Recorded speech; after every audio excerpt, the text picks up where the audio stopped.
கூட நிறைவேற்றவில்லை. தமிழக முதல்வர் இன்றைக்கு புதுசா ஒரு 10 அறிவிப்பு. அது அந்த 10 அறிவிப்பு யாருக்கு? பொதுமக்களுக்கா? யாருக்கு? யோசிச்சு பாருங்க. திமுக கான்ட்ராக்டர்களுக்கு போய்கிட்டே இருக்கு. அதாவது யாருக்கு அந்த அறிவிப்பு? முதல் அறிவிப்பு சொல்லிட்டு போறாரு, இங்க இருக்கிற கலெக்டருக்கும் எஸ்பிக்கும் வீடு கட்டி கொடுக்க போறாராம். அதனால உங்களுக்கு லாபமா? மக்களுக்கு பலனா? யார் வரிப்படத்தை யாருக்கு வீடு கட்டி கொடுக்க போறாரு? அதை பெருமையை அறிவிப்பு கொடுத்துட்டு போறாரு. இரட்டைக்குளம் கால்வாய் திட்டம் ஏற்கனவே இன்னைக்கு சொன்னாரு, இன்னைக்கு பேப்பர்ல இருக்கு பாருங்க. கூட்டணியில் இருக்கும் காங்கிரஸ் எம்எல்ஏ இன்னைக்கு பேசுறாரு, என்னால எந்த முகத்தை வச்சுட்டு ஓட்டு கேட்க போக முடியாதுன்னு சொன்னார். இதை விட ஒரு அசிங்கமான விஷயம் என்ன வேணும்? இங்கே சட்டக்கல்லூரி கொண்டு வருவோம் என்று சொன்னார். கொண்டு வந்தாங்க. மருத்துவக் கல்லூரி கொண்டு வரும் சொன்னாங்க. கொண்டு வந்தாங்க. வேளாண்மை ஆராய்ச்சி நிலையம் சொன்னாங்க. கொண்டு வந்தாங்க. கயிறு தொழிற்சாலை கொண்டு வரும் சொன்னாங்க. கொண்டு வந்தாங்க. எலுமிச்சை சாறு பயிரிடும் அதை தயாரிக்கிற ஒரு ஆலை இங்கே தென்காசியில கொண்டு வரும் சொன்னாங்க. கொண்டு வந்தாங்க. என்னத்தை தான் கொண்டு வந்தாங்க சொல்லுங்க? எதை கொண்டு வந்தாங்க? திருமண இடமெல்லாம் மணமகிழ் மன்றம். என்ன கொண்டு வந்தாங்க? மணமகிழ் மன்றம். திரும்ப இடமெல்லாம் கொண்டு வந்தது மணமகிழ் மன்றம். ஊருக்கு ஒரு பாரு, அனுமதி இல்லாத பாரு. கேட்கிறாயா போலீஸ்காரங்க? கேட்கிறா? உங்களுக்கு கேட்கிறாயா? இனி இன்னைக்கு என்ன பேசுறத நாங்க எல்லாம் பேசுறத ரெக்கார்ட் பண்றீங்கன்னு எனக்கு தெரியும். தயவு செய்து நாங்கள் பேசுவதை எஸ்பி ஐயா திரும்ப நீங்க இன்னைக்கு போட்டு கேட்கணும். எடிட் பண்ணாம கேளுங்க. உங்களுக்காகத்தான் பேசுறேன். இங்க என்ன திறந்திருக்கிறார் முதல்வர்? மணமகிழ் மன்றம். கேட்குதா எஸ்பி சார்? இங்க திறந்திருக்கு. என்ன திறந்திருக்கு? கலெக்டர் சார் கேட்கிறா உங்களுக்கு? முதல்வர் வந்து உங்களுக்கும் எஸ்பி சாருக்கு வீடு கட்டி தரேன்னு சொல்லிட்டு போயிருக்காரு. இப்ப கேட்கிறா உங்களுக்கு? தென்காசி மாவட்டத்தில் 1.5 வருஷமா நீங்களும் இங்கே இருக்கிறீர்கள். என்ன நடந்து கொண்டு இருக்கிறது? எத்தனை இளைஞர்களுக்கு வேலை வாய்ப்பை உருவாக்கினீர்கள்? எத்தனை பெண்களுக்கு நீங்கள் அவர்கள் முன்னேற்றத்திற்காக ஏதாவது ஒரு துரும்பாச்சி கிள்ளி போட்டீங்களா? அன்புக்குரியவர்களே, இதுதான் தமிழ்நாடு. இதுதான் தமிழ்நாடு. தொடர்ந்து நம்ம சகோதரிகளுக்கு என்ன சொல்ல? இன்றைக்கு 24 மணி நேரத்துல போய் காலில் சுட்டு பிடிச்சாங்களாம். அவங்களே உண்மையான குற்றவாளிகளை பிடிச்சாங்களா இல்ல செட்டப் பண்ணாங்களா அப்படிங்கிற சந்தேகம் இருக்கு. இப்ப ஒரு மிகப்பெரிய சந்தேகம். ஏன்? காரணம் என்னவென்றால், இதே அண்ணா பல்கலைக்கழகத்தில் அந்த பிரச்சனை நடக்கும் போது ஆள் யாரு என்று தெரிந்தும் அவரை போல கேஸ் போடாம வெளியே அனுப்பிச்சு வச்சதும் இந்த காவல்துறை தான். பாதிக்கப்பட்ட அந்த பெண்ணின் அடையாளங்களை வெளியிடக்கூடாது என்ற சட்டம் இருந்தும் அந்த பெண்ணின் அடையாளத்தை வெளியிட்டது யாரு? இந்த காவல்துறை தான். ஸ்டாலின் அரசின் காவல்துறை. அந்த சாரக் இதுவரைக்கு ரொம்ப சுபிட்சமாக சிறையிலும் வைத்திருக்கிறார்கள். அது யாரோட அரசாங்கம்? யாரோட அரசாங்கம்? அப்பாவோட அரசாங்கம். கும்மிடி பண்டிகையில 8 வயசு சிறு குழந்தை துன்புறுத்தலுக்கு ஆளாக்கப்பட்டாரு. பாலியல் வன்கொடுமைக்கு ஆளாக்கப்பட்டாரு. உடனே முதல்வர் வராரு, இனிமேல் எங்கள் ஆட்சியில் இதே மாதிரி எதுவும் நடக்காது. ஒவ்வொரு முறை இங்கே தவறு நடக்கும் போதும் முதல்வர் வந்து சொல்றாரு, இனிமே எது நடக்காது, இங்க தொடர்ந்து நடந்துகிட்டு தான் இருக்கு. உங்க வீட்டு பிள்ளை இந்த மாதிரி பண்ணுவீங்களா? உங்க வீட்லயும் இருக்காங்கல்ல, உங்க வீட்லயும் பெண் பிள்ளைங்க இருக்காங்க, அவங்களும் கோயிலுக்கு போறாங்க. அவங்க மட்டும் பாதுகாப்பாக இருக்கணும். அக்கா கனிமொழி அவர்கள் நீங்க எல்லாரும் சொன்னீங்க, மணிப்பூர் தெரியுது, கோயம்புத்தூர் தெரியல, கும்மிடிப்பூண்டி தெரியல. அக்கா எங்கேயோ இருக்கிற மணிப்பூர் தெரியுது. இங்கே ஒரு பாராளுமன்ற உறுப்பினர் இருக்கிறாரு, நம்ம சகோதரி ராணி ஸ்ரீகுமார் அவர்கள். பாராளுமன்றத்துல பொதுவா பேசுறதுக்கு வாய்ப்பு கிடைக்கிறதே கஷ்டம். நம்மளும் ஓட்டு போட்டு ஜெயிக்க வச்சிட்டோம். அது என்ன பண்ண, அதை விடுங்க.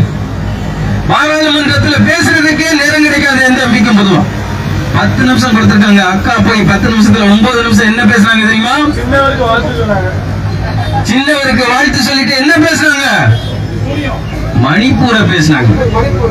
அக்கா ராணி ஸ்ரீகுமார் அவர்களே, மணிப்பூரை பாராளுமன்றத்தில் பேசினீர்களே, நீங்க இன்றைக்கு தென்காசிக்கு வாங்க, எங்களோடு நில்லுங்கள், என் சகோதரிக்காக பேசுங்கள். அக்காவுக்கு இந்த வீடியோவை போட்டு காட்டுங்க.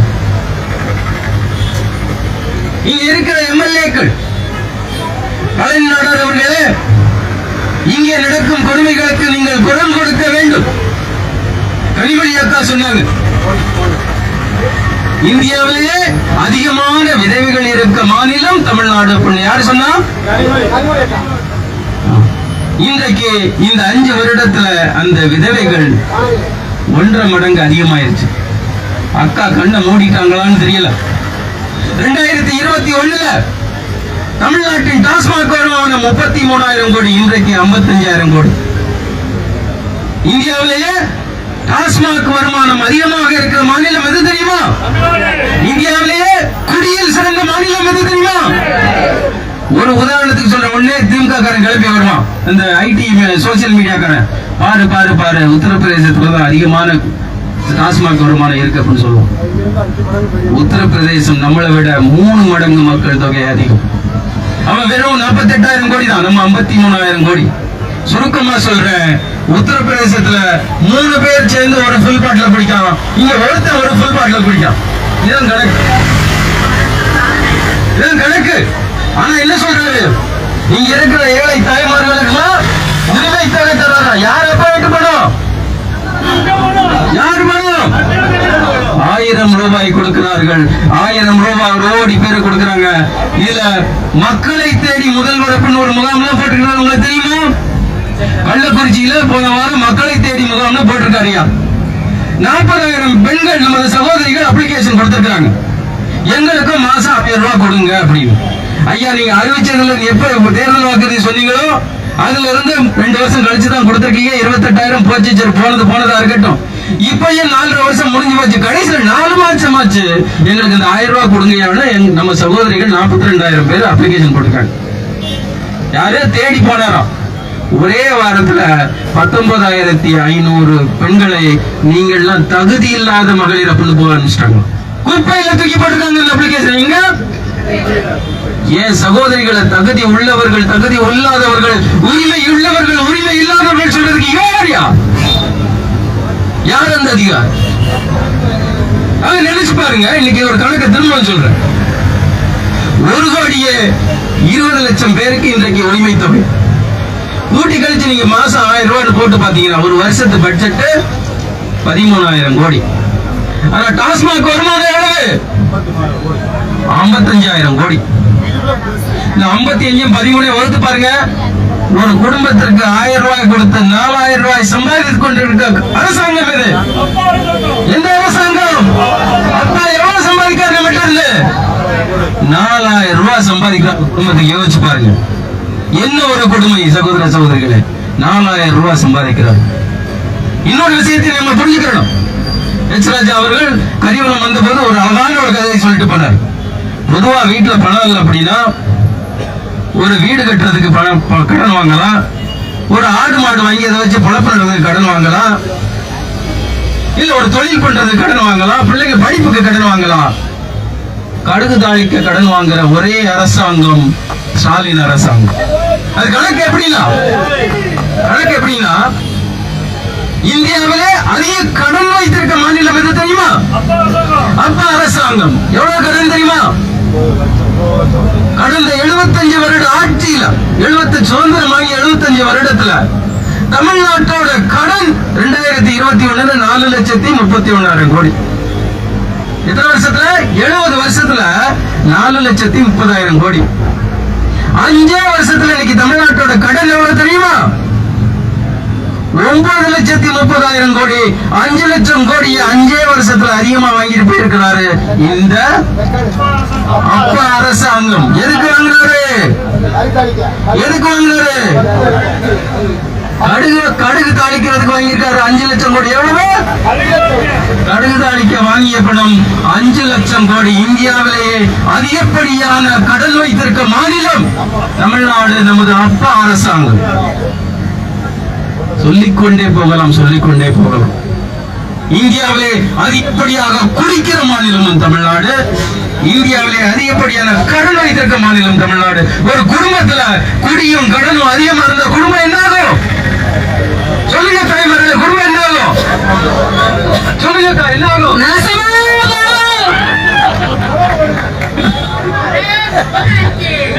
भारत माता கி பாரத் மாதா கி.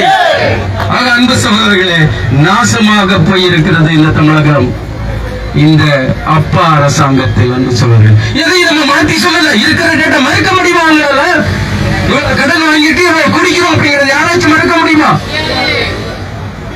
ஆக ஒவ்வொரு குடும்பத்தையும் குளிதள்ளி புதைத்துக் கொண்டிருக்கும் அரசாங்கம் இந்த ஸ்டாலின் அரசாங்கம். அன்புக்குரியவர்களே, சகோதர சகோதரிகளே, இந்த கடையில எல்லாம் நின்று இருக்கீங்க, கேட்கிறேன் உங்களுக்கு சேர்த்துதான் பேசுறோம், உங்க பிள்ளைகளுக்கும் சேர்த்துதான் பேசுறோம், காவல்துறை நண்பர்களே உங்களுக்கும் சேர்த்துதான் பேசுறோம்.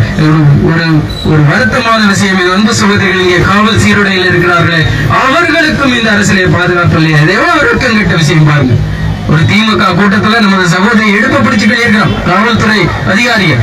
எவ்வளவு தைரியம் பாருங்க, எவ்வளவு தைரியம், எவ்வளவு தைரியம்.